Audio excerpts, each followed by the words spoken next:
To'yimizga ham bir hafta qoldi. Xudo xolasa o'z uyimga yo'q, seni haqiqiy uyingga olib ketaman. Xo'p?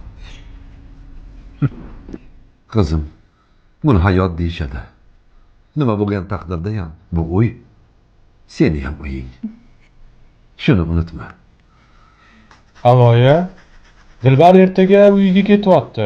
Bir kun qolib keyin qaytadi. Uyimga.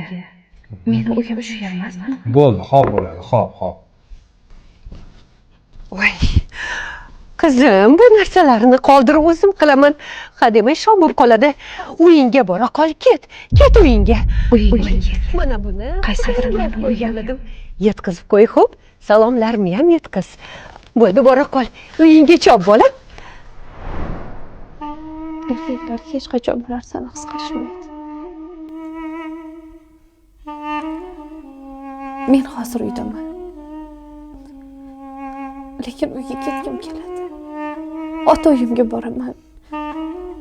Lekin ular ham avvalgidek qizlaridek qabul qilmayotgandek tuyulishadi.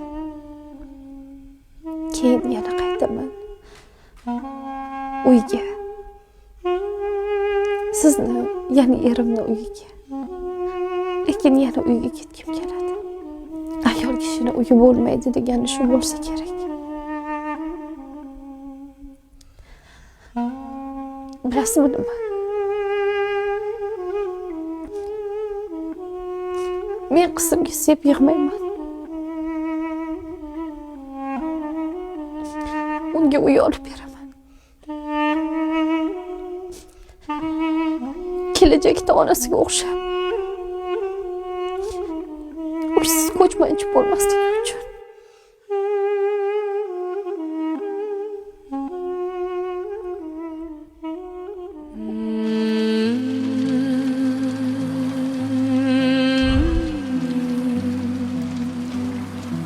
Hammasi uchun meni kechir.